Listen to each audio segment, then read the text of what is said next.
Hello students, एक बार फिर से आप सभी का हार्दिक स्वागत। डियर स्टूडेंट, अपनी जो ऑनलाइन क्लासेस चल रही है इसके अंतर्गत अपन पढ़ रहे थे भारत का अफवाह तंत्र। ठीक है, इस अफवाह तंत्र के दौरान अपन सिंधु नदी का सिंधु जो नदी है उस तो सिंधु नदी को अपन पढ़ चुके हैं। अब आज के वीडियो के अंदर अपन पढ़ेंगे गंगा नदी और उसकी सहायक नदियों के बारे में। तो चलिए शुरू करते हैं अपन गंगा और उसकी सहायक नदियां।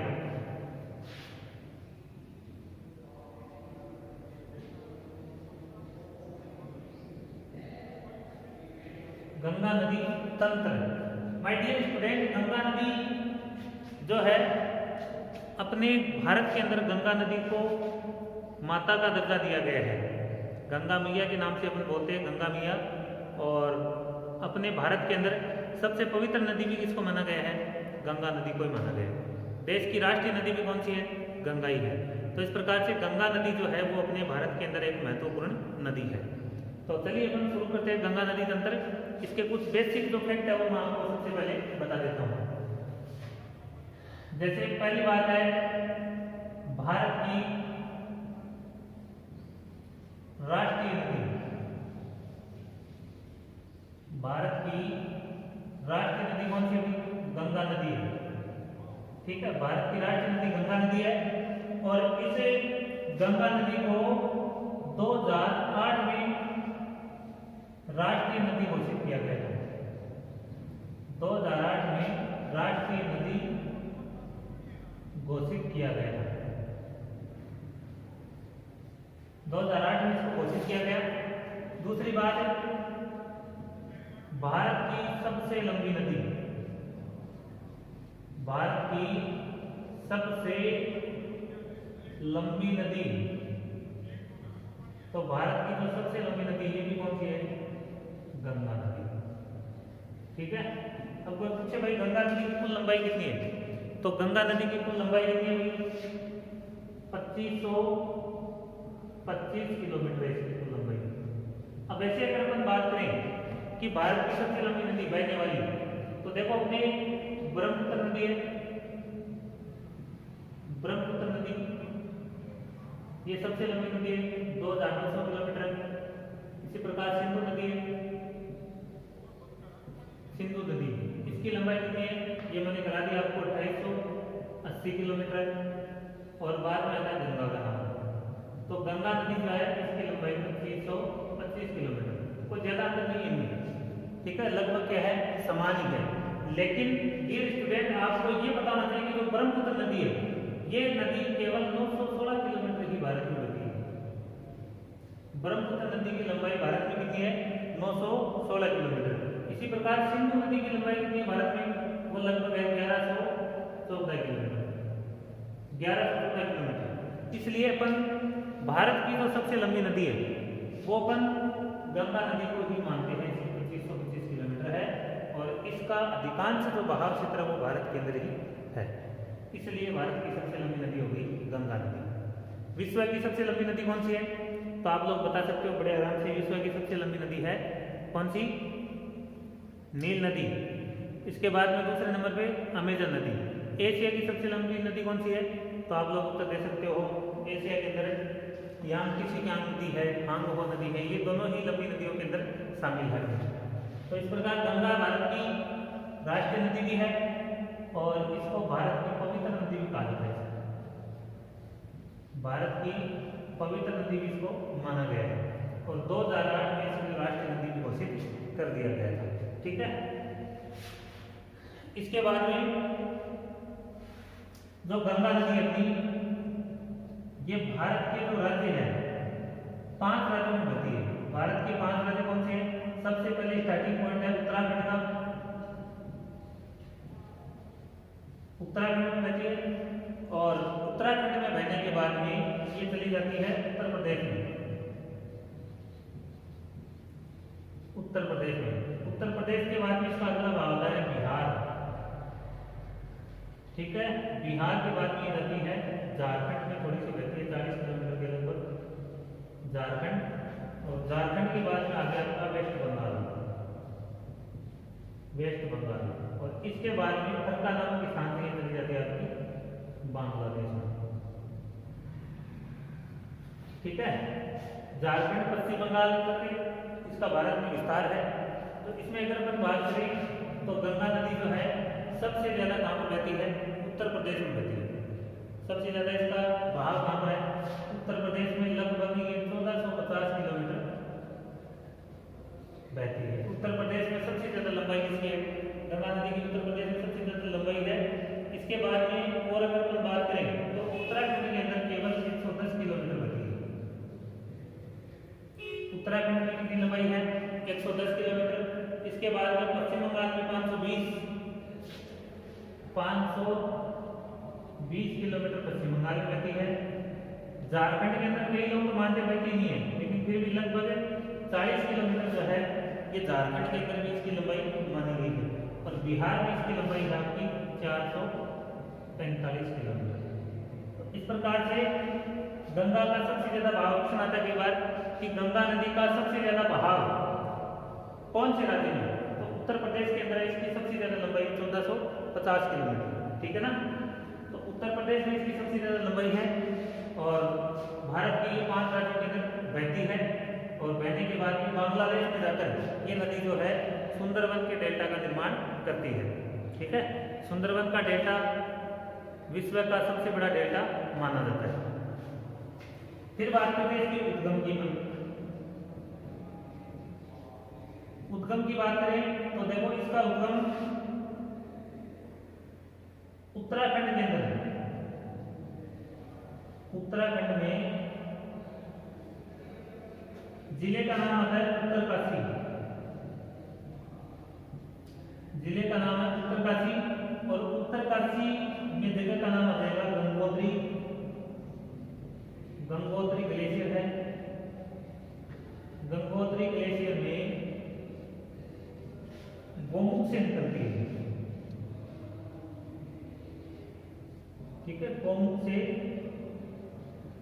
निकलती है गंगा नदी उत्तराखंड में उत्तरकाशी जिले के गंगोत्री ग्लेशियर में गोमुख नामक स्थान से ये नदी निकलती है। और जहां पर इसका उद्गम होता है इसकी जो मुख्य धारा है वो भागीरथी के रूप में निकलती है। भागीरथी नदी मुख्य धारा इसकी यहाँ से निकलती है। प्लस एक नदी इसकी सहायक नदी है अलकनंदा। ये दोनों नदियां जब मिल जाती है तो मिलने के बाद इसका नाम क्या होता है? गंगा नदी। समझ में आ रही बात? तो गंगा नदी कब बनती है? भागीरथी और अलकनंदा नदी इन दोनों का संगम होने के बाद में ये नदी जो है वो गंगा नदी के नाम से जानी जाती है।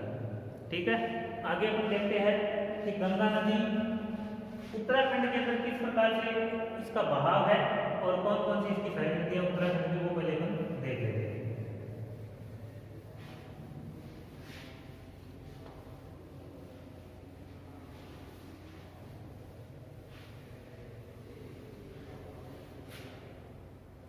देखिए इस प्रकार से ग्लेशियर है।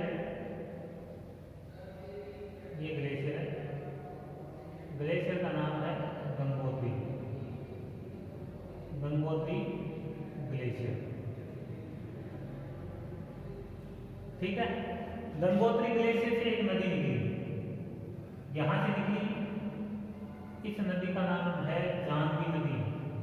मतलब जब तक ये गोमुख से नहीं निकलती है तब तक इस नदी का नाम होता है जाह्नवी नदी। फिर आगे देखो यहाँ पर एक गोमुख नामक स्थान है, ये है गोमुख। गोमुख क्यों बोलते हैं? क्योंकि ये गाय के मुख की तरह है, दिखाई देता है, इसलिए इसको क्या कहा जाता है? गोमुख कहा जाता है। तो यहाँ से निकल कर जब ये गोमुख से बाहर निकलती है, इस प्रकार से गोमुख से बाहर निकलने के बाद में इस नदी का नाम होता है भागीरथी नदी।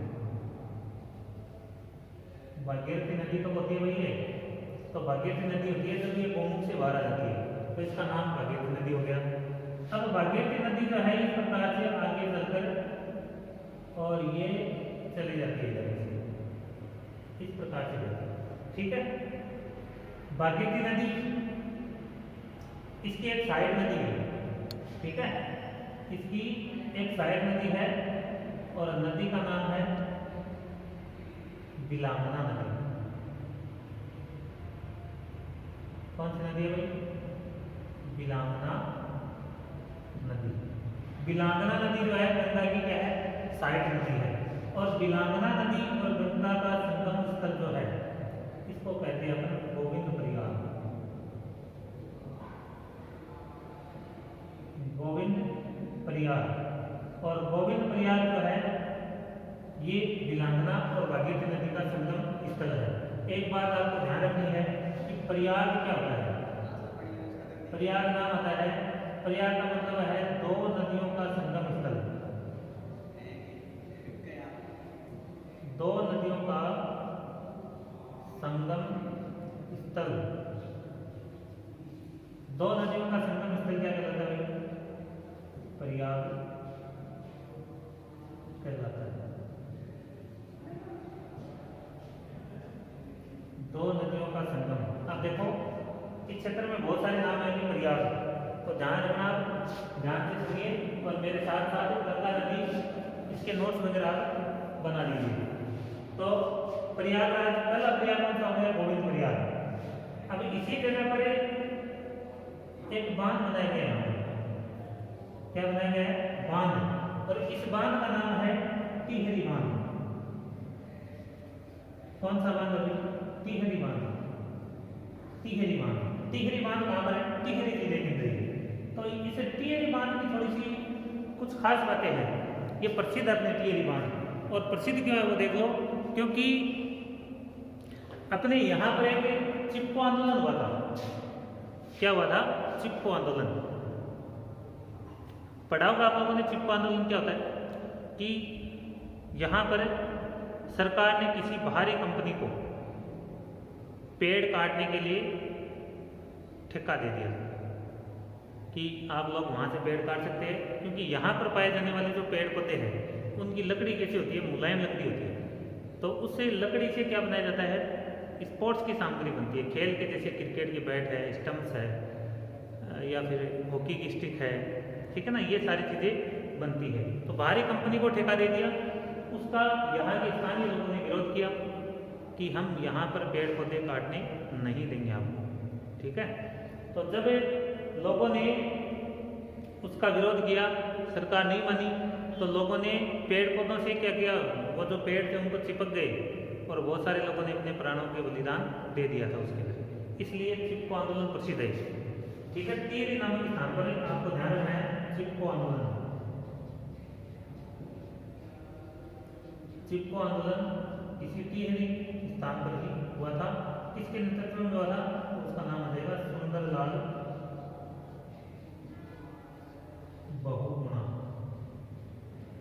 सुंदरलाल बहुगुणा के नेतृत्व में यह चिपको आंदोलन हुआ था। इसी प्रकार एक चिपको आंदोलन राजस्थान में हुआ था। राजस्थान में हुआ था खेजड़ती गांव में। खेजड़ती गांव, खेजड़ती गांव के अंदर ये चिपको आंदोलन हुआ था, ठीक है। और इसका नेतृत्व किया था अमृता देवी ने। अमृता देवी ने इस चिपको आंदोलन का नेतृत्व किया था। और यहाँ पर ये खेजड़ती गांव जो जोधपुर जिले के अंदर है, जोधपुर जिले में है। और यहाँ पर भी बहुत सारे लोगों ने खेजड़ी के वृक्ष को बचाने के लिए अपने प्राणों का बलिदान दिया था। तो ये भी एक इतिहास के अंदर प्रसिद्ध है, ठीक है। और दूसरी बात यहाँ पर भारत का एकमात्र वृक्ष मेला लगता है। भारत का एकमात्र वृक्ष मेला, ठीक है ना, वृक्ष मेला लगता है यहाँ। तो वो खेजड़ी गांव के अंदर लगता है, राजस्थान के जोधपुर जिले के। तो इस प्रकार से ये जगह थोड़ी सी प्रसिद्ध है, आप लोगों को इसका ध्यान रखना है। तो डियर स्टूडेंट, इस प्रकार से ये बिलांगना नदी होगी। इसके बाद में देखो इधर से दो नदियां निकलती है। एक ग्लेशियर है यहाँ पर, इसका नाम है सतोपंथ, और एक यहाँ पर ग्लेशियर है, इसका नाम है मिलाम ग्लेशियर। ठीक है, एक का नाम है सतोपन, दूसरे का क्या नाम है मिलान। तो यहाँ से दो नदियां निकलती है, एक नदी निकलती है विष्णुगंगा, विष्णुगंगा, और दूसरी इस मिलान ग्लेशियर से निकलती है आपकी धौलीगंगा, विष्णुगंगा और धौलीगंगा। ये दोनों नदियां जो है संतोपत और मिलान ग्लेशियर से निकलती है, इसी के समानांतरी है, कोई दूर नहीं है। यहाँ से निकलने के बाद में ये दोनों नदियां एक जगह आकर मिल जाती है। तो इसका जो संगम स्थल है ये, जहां पर दोनों नदियां मिलती है, इसको कहा जाता है विष्णु प्रयाग। इन दोनों नदियों का संगम स्थल क्या कहलाता है, विष्णु प्रयाग। विष्णु प्रयाग के अंदर धौलीगंगा और विष्णुगंगा ये दोनों नदियां इसके अंदर आकर मिलती है। इसके बाद में जब ये नदी मिलने के बाद में, जब ये दोनों नदियां मिल गई, तो मिलने के बाद में इस नदी का नाम क्या हो गया, अलकनंदा। अलकनंदा, ठीक है। और अलकनंदा जो है इस प्रकार से बहने के बाद में और इस नदी का संगम मिल जाएगी, कौन सी में, भागीरथी नदी के अंदर। और जहां पर इन दोनों नदियों का संगम होता है, कौन कौन सी, इसका नाम आ जाएगा देवप्रयाग। देवप्रयाग, ठीक। देवप्रयाग में कौन सी नदी मिली, भागीरथी प्लस अलकनंदा, इन दोनों नदियों का संगम हो गया देवप्रयाग में। और देवप्रयाग के बाद में इस प्रकार से ये नदी आगे निकलती है, इसका नाम हो जाता है गंगा नदी। ऊपरी तंत्र है, पर्वतीय क्षेत्रों में बहती है नीचे नदी, तो इस प्रकार से देवप्रयाग में आकर मिल गई। अब इसे अलकनंदा की कुछ सहायक नदियां हैं, अलकनंदा की कुछ सहायक नदियां हैं। इसके अंदर पहली जो इसकी सहायक नदी है वह आपकी पिंडार नदी। इस प्रकार से एक नदी बहती है, नदी का नाम है पिंडार नदी, पिंडार नदी, ठीक है, पिंडार नदी। और पिंडार नदी और ये जो अलकनंदा है, ये दोनों नदियां आकर मिलती है कहां पर, कर्णप्रयाग के अंदर। इस जगह का नाम क्या है, कर्णप्रयाग। कर्णप्रयाग के अंदर पिंडार नदी प्लस अलकनंदा इन दोनों का संगम होता है। इसके बाद में देखो इधर से एक इसकी सहायक नदी और है, और ये नदी इस प्रकार से आकर, जगह का नाम है नंदप्रयाग, नंदप्रयाग, और नदी का नाम है नंद की नदी, नंद की नदी, ठीक है, नंद की नदी। और अलकनंदा का संगम कहां पर होता है, तो आप लोग बता दो कि कहां पर, नंदप्रयाग के अंदर। फिर देखो इसकी एक सहायक नदी और है, ये सहायक नदी है इसकी मंदाकिनी नदी, मंदाकिनी नदी, ठीक है, मंदाकिनी नदी। मंदाकिनी नदी और अलकनंदा इन दोनों का संगम होता है रुद्रप्रयाग में। रुद्रप्रयाग में मंदाकिनी नदी से कौन सी नदी मिलती है, अलकनंदा, ठीक है, अलकनंदा मंदाकिनी नदी का संगम होता है। तो इस प्रकार से ये इसका ऊपरी तंत्र है गंगा नदी का। ध्यान रखना, प्रयाग देखो 1 2 3 4 5 6 प्रयाग है, ठीक है।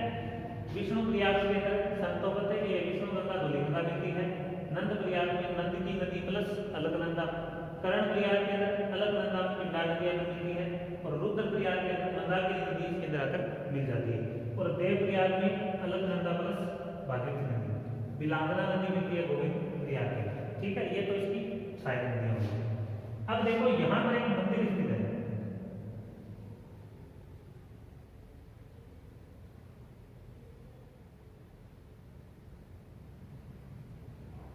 एक मंदिर स्थित है यहाँ पर, इसको बोलते हैं अपन केदारनाथ जी का मंदिर।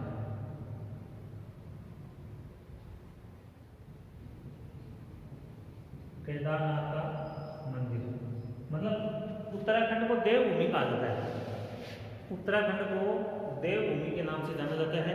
और देवभूमि का मतलब क्या होता है कि यहाँ पर देवताओं का वास है। क्योंकि आप लोग सभी जानते हो कि अपने जो देवता है वो ज़्यादातर हिमालय क्षेत्र के अंदर रहते थे। अपने जो ऋषि मुनि वगैरह है, इन ऋषि मुनियों का आवाज़ भी कहाँ पर था, यहीं पर था। तो डियर स्टूडेंट, इस प्रकार से ये मंदाकिनी नदी के किनारे पर केदारनाथ है और अलकनंदा नदी जो है इसके किनारे पर भी एक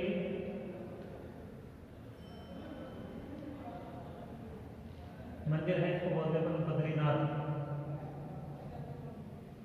बद्रीनाथ, ठीक है।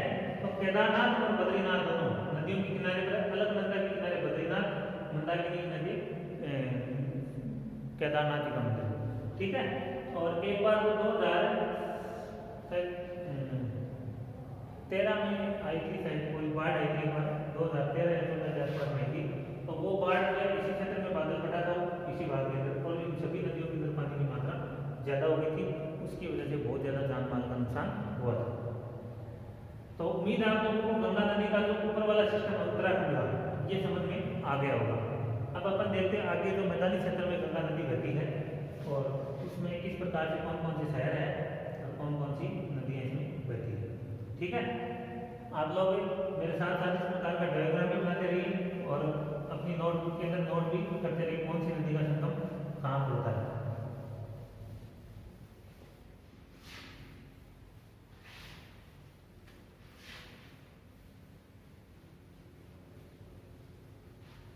तो ये तो गंगा का ऊपरी तंत्र था। इसके बाद में अपन इसका डायग्राम बनाते हैं आगे वाला कि कौन कौन से शहर इसके बीच में आते हैं वो देख लेते हैं।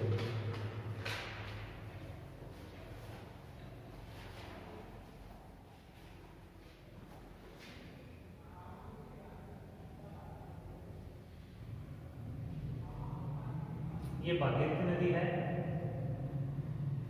और इधर वाली है अलकनंदा, इसको अपन ने पढ़ दिया दोनों। फिर आगे देखो इस प्रकार से नदी आगे बढ़ती है, जगह का नाम है देवप्रयाग। यहाँ पर एक शहर आता है, पहले ऋषिकेश आता है, इसका शहर ऋषिकेश। ऋषिकेश के बाद में आ गया हरिद्वार, हरिद्वार के बाद में आता है आपका बिजनौर, बिजनौर, बिजनौर के बाद में आ गया आपका नरोरा, नरोरा के बाद में आता है आपका फर्रुखाबाद, फर्रुखाबाद, फर्रुखाबाद के बाद में आता है कन्नौज, कन्नौज के आगे कानपुर, कानपुर के बाद में फतेहपुर आ गया,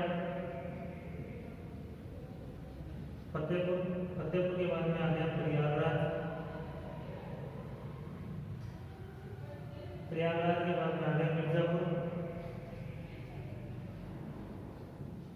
मिर्जापुर के बाद में आ गया वाराणसी, वाराणसी, वाराणसी के बाद में आ गया गाजीपुरा, फिर है छपरा, छपरा के बाद में पटना, पटना के बाद में हाजीपुर, हाजीपुर, हाजीपुर के बाद में है भागलपुर, भागलपुर, भागलपुर के बाद में जो है वो आता है साहेबगंज, साहेबगंज, साहेबगंज के आगे है पाकुड़, पाकुड़ के बाद में है फरक्का, फरक्का, और फरक्का के बाद में ये नदी जो है बांग्लादेश में चली जाती है। और यहाँ फरक्का से पहले इस नदी की वितरिका पड़ती है, इसको क्या कहते हैं अपन,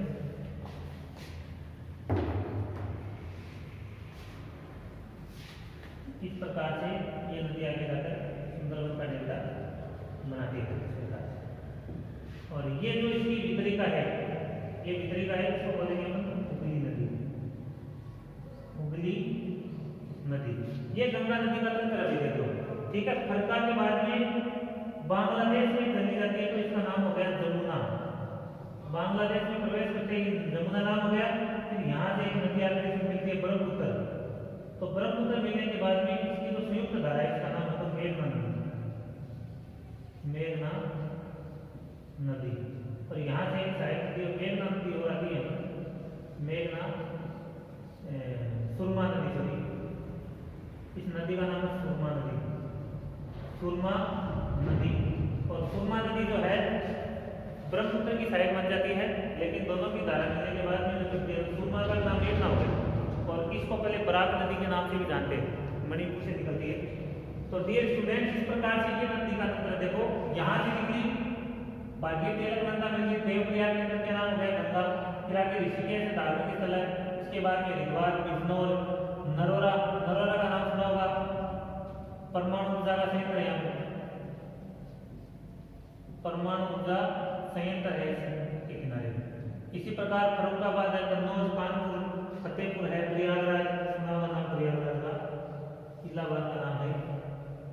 3 नदियों का संगम होता है, मिर्जापुर, वाराणसी, गाजीपुर, छपरा, पटना। देखो यहाँ ये वाला भाग जो है इसका, यहाँ तक ये उत्तर प्रदेश है, ये है उत्तराखंड, ठीक है। और फिर ये वाला भाग जो आ गया बिहार का आ गया। और ये 2 जगह है, ये झारखंड में है।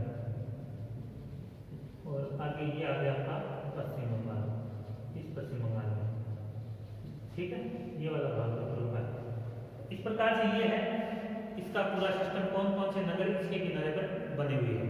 फिर देखो इसकी साइड नदियां देखते हैं। तो पहले देखते हैं बाईं ओर, जैसे इस नदी यहाँ से बह रही है ना, तो ये इसका बायां भाग हो गया, इधर वाला कौन सा हो गया दायां भाग। तो इसमें सबसे पहले जो नदी निकलती है वो रामगंगा नदी है। और रामगंगा नदी निकलती है। और यहाँ कन्नौज में आकर किस नदी मिलती है, रामगंगा। रामगंगा निकलती कहाँ पर है, नैनीताल से निकलती है, हिमाचल नैनीताल से निकलती है रामगंगा। और कन्नौज नदी के अंदर आकर मिल जाती है। इसके बाद में देखो अगली नदी है गोमती नदी। इन दोनों के बीच में एक नदी आकर मिलती है, इसका नाम है गोमती नदी। गोमती नदी। गोमती नदी का उद्गम कहाँ से होता है, ये जगह है पीलीभीत। पीलीभीत, और ये उत्तर प्रदेश के अंदर पीलीभीत। ये गोमती नदी एकमात्र ऐसी साइड नदी है जिसका उद्गम मैदानों से होता है। इसका उद्गम जो है मैदान से होता है गोमती नदी का। तो गंगा की एकमात्र ऐसी साइड नदी जिसका उद्गम कहाँ से होता है, मैदान से। और ये वाराणसी और गाजीपुर इन दोनों के बीच वाले भाग के अंदर आकर गंगा नदी में मिल जाती है, ठीक है। फिर देखो एक अंदर घाघरा नदी, छपरा के अंदर मिलती है नदी, कौन सी, घाघरा नदी। घाघरा नदी नेपाल से निकलती है। नेपाल से इसका उद्गम होता है और यहाँ से निकलने के बाद में छपरा नामक स्थान पर जाकर ये गंगा के अंदर मिल जाती है। तो गोमती हो गई, घाघरा हो गई। इसके बाद में अगली जो नदी है वो है अपनी गंडक नदी। गंडक नदी पटना में मिलती है। इस प्रकार इसी के समानांतर नेपाल से निकलती है और पटना में जाकर मिल जाती है गंडक नदी। गंडक नदी ये भी नेपाल से निकलती है। फिर अगली जो इसकी साइड नदी है वो है आपकी कोसी नदी।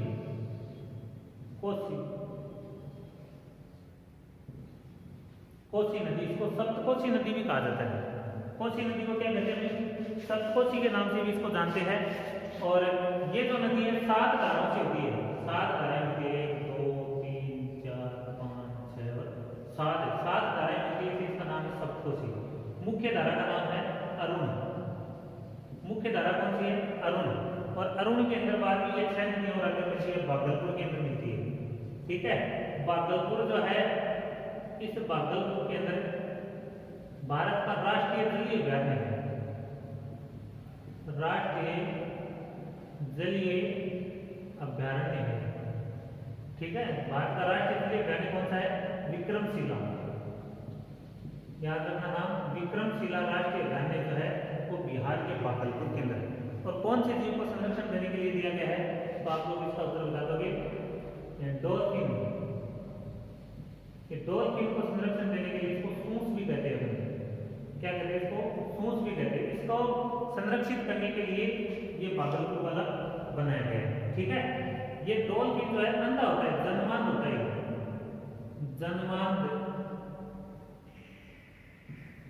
जन्मांध होता है, मतलब जन्म से अंधा होता है मछली। और ये साफ पानी के अंदर रहने वाला जीव है। अगर नदी का पानी प्रदूषित होता है तो ये जीव जो है वो क्या होता है, मर जाता है। इसलिए इसको संरक्षित करने के लिए भागलपुर के अंदर ये भारत का जो राष्ट्रीय जलीय अभयारण्य है, कौन सा, विक्रमशिला, ये भी इसी पर बनाया गया है। इसके बाद में देखो इसकी अंतिम जो साइड नदी है वो पश्चिम बंगाल से निकलती है, महानंदा। महानंदा, ये महानंदा बाईं ओर से मिलने वाली इसकी अंतिम सहायक नदी है, अंतिम सहायक नदी है। इसका उद्गम कहाँ से होता है, तो इसका उद्गम होता है आपका दार्जिलिंग की पहाड़ी से होता है, दार्जिलिंग की पहाड़ी से इसका उद्गम होता है। इस प्रकार की इसकी सहायक नदी है। इधर वाले भाग से देखो इसकी ये समानांतर एक नदी निकलती है यमुनोत्री से, यमुनोत्री से, और इस प्रकार से बहने के बाद में ये नदी जो है प्रयागराज में जाकर किस में, गंगा में, नाम है यमुना नदी, यमुना नदी। यमुना की साइड नदी है देखो चंबल, बेतवा, केन, काली सिंध, ठीक है ना। ये सारी किसकी साइड नदी है, यमुना नदी की। ये सारी यमुना के अंदर मिलती है, यमुना जाकर प्रयागराज में मिल जाती है। इसके अलावा इसकी एक प्रमुख सहायक नदी और है सोन नदी, पटना के अंदर मिलती है एक नदी, इसका नाम है सोन नदी, सोन नदी। और सोन नदी का उद्गम होता है अमरकंटक से। अमरकंटक का जो पठार है, इस अमरकंटक के पठार से सोन नदी का उद्गम होता है। तो डियर स्टूडेंट, इस प्रकार से ये गंगा नदी की सहायक नदियां हैं। उम्मीद है आप लोगों को समझ में आया होगा गंगा नदी और इसकी सहायक नदियों के बारे में जो मैंने बताया आपको। तो आप लोग नोटबुक और पेन लेकर मेरे साथ साथ आप इन सभी को नोट करते रहो। फिर भी अगर नहीं कर पाओगे इसका स्क्रीनशॉट लेके उसके बाद में आप आराम से बना सकते हो।